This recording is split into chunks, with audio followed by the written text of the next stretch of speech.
Namaste children. In our last class of this chapter, Nutrition in Animals, we covered what is digestion, different feeding mechanisms, conversion of complex food substances into simple food substances, it's called your digestion. Different modes of heterotrophic nutrition like holozoic nutrition, saprophytism, parasitism, and even mutualistic nutrition. Yes, steps that are involved in this holozoic nutrition, and then the human digestive system.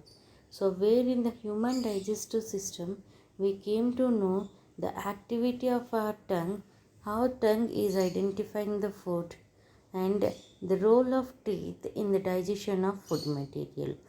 We have four different types of teeth, starting with the incisors, canines, premolars and molars. So all these four different type of teeth, they are helpful in the digestion of food.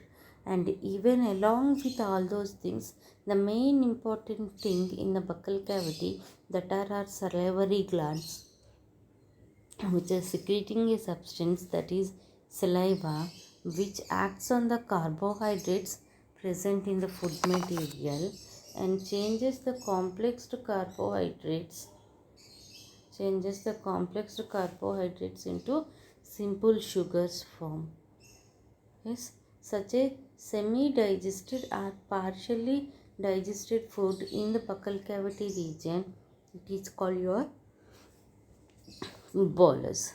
So now we will swallow this partially digested bolus. So when you are going to digest that bolus, now the bolus from the buccal cavity, it first enters into the pharynx region. It is a common pipe where both food and air will travel. From there it enters into a long elastic muscular structure that is called our oesophagus. Okay, so when you will swallow the food, that time it enters into a long elastic muscular structure, it's called the oesophagus. So or we are even saying it as a food pipe, because food only travels in this pipe like structure, so we are calling it as a food pipe. Where in this oesophagus we will see only the passage of food. Digestion of food won't occur here, only the passage of food from the buccal cavity till stomach, it takes place through the long elastic muscle-like structures, that's called our oesophagus or a food pipe. So in this long muscular structure, when you will observe this generally muscles mean smooth and elastic in their nature, and when you will swallow the food, in where the food is present or where the bolus is present, that particular part it will get relaxed, and the part where food is not present, it will get contracted. So due to the relaxation and contraction of these oesophagus muscles, we will find a wave-like movement like this. We will find a wave-like movement in the oesophagus. So such a wave-like movement in the oesophagus is called as peristaltic movements. The wavy movements that are shown in the walls of the oesophagus while traveling the bolus, it's called your peristaltic movements. So now from the oesophagus, now food enters into the stomach, where it stays nearly 4 to 5 hours for the digestion purpose. So within these 4 to 5 hours, so many changes that will occur in the food material, and again it is digested further. So to know about how the food it is digested further, let's look the working of your stomach. Yes children, observe this picture very clearly, where you can find that the food that is present in the stomach, it is of the food that is present in the stomach is continuously shaking due to the contraction and relaxation of Again, stomach walls. So due to this continuous shaking of the stomach walls, food will partially further get digested, that to physical digestion. And now from the walls of the stomach, a specialized juice that is secreted, that's called your gastric juice. So let us learn what are the components that are present in the gastric juice and how those components help in the digestion of food materials. So in this human digestive system, if you will see the important part, that is your stomach.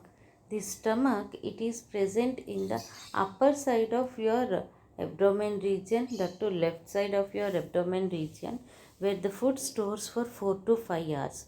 So within these 4 to 5 hours, when you will observe the stomach, it is the walls of the stomach. These are the walls of the stomach.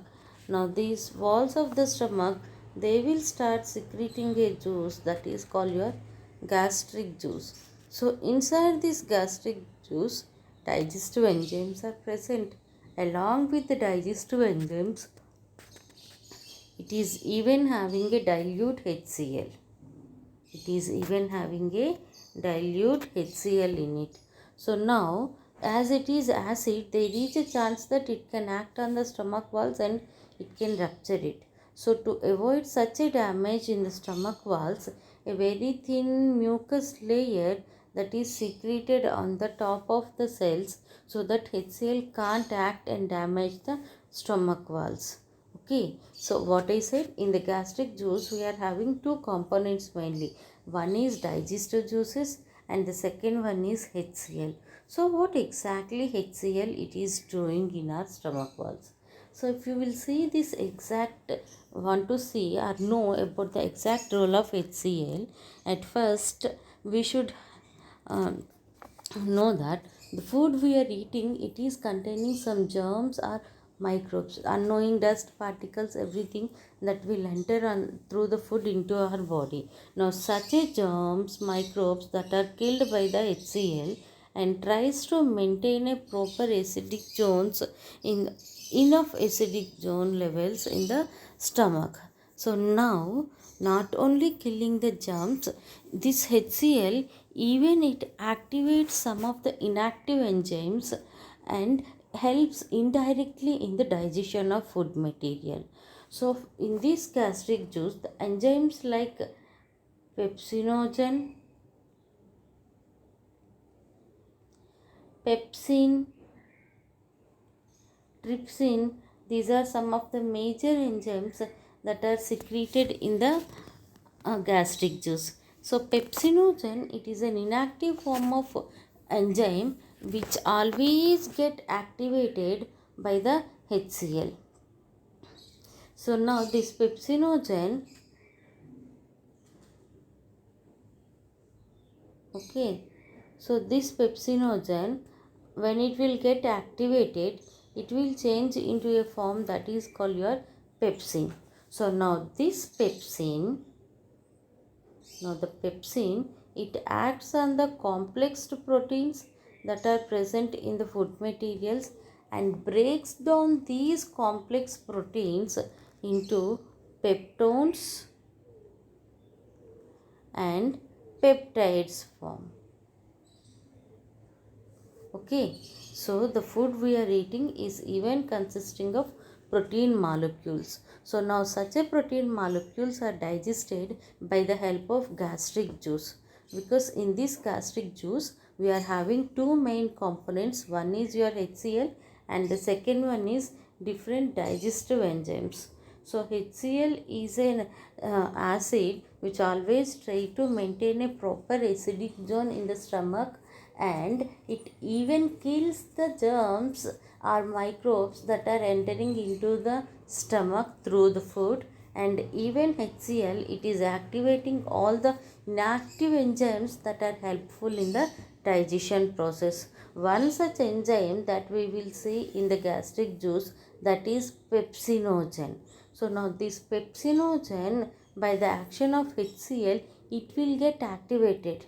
It will get activated means till that time it is sleeping in condition, and HCl will wake up that pepsinogen and changes into pepsin. So immediately after becoming into pepsin, now it starts acting on the protein molecules, and changes the proteins into two different forms, that is peptone and peptides. So now another enzyme that is secreted in our stomach region, that is trypsin. The another enzyme that we will observe in the stomach region, that is your trypsin. So now this trypsin, it acts on the peptones and changes the peptones into smallest form of proteins, that's called your amino acids. So now these are the smallest form, that is your amino acids. Okay children, today in our class at first we came to know that our gastric juice is a juice that is secreted by the walls of the stomach, and this gastric juice is containing mainly two parts in it. One is dilute HCl and the second one is digestive enzymes. So now this dilute HCl, it is helpful in killing the germs. It is even helpful in activating the enzymes that are required for the digestion process. So in enzymes we had mainly focused on three enzymes. One is your pepsinogen, which is an inactive enzyme, becomes activated into a different form called pepsin, and another enzyme that is your trypsin. So now these peptidases becoming pepsin, and pepsin acts on the complex protein molecules that are present in the food and changes them into peptones or peptides. So peptones or peptides should be digested further, then only we will get an energy. So they should be digested further. So for the further digestion of these peptones and peptides, now trypsin is another enzyme that is acting on them and breaking them into smallest form of proteins, that is called your amino acids. So these amino acids are the substances which are helpful, which are helpful in the building of body. So this is about the role of stomach in the digestion, which is located in the upper abdomen region towards the left side. So when this food it is digested again partially, because the first partial digestion of food in the buccal cavity, we said it as a bolus. So now again in the stomach, by the action of gastric juice, is again the food is further digested partially, which we are calling as a chyme. So now chyme, it starts entering from the stomach walls to intestine. So when the chyme it is entering into the stomach walls to intestine, now three another glands that are helpful in the complete digestion of food material in our small intestine, like the pancreatic one gland, it releases its pancreatic juices.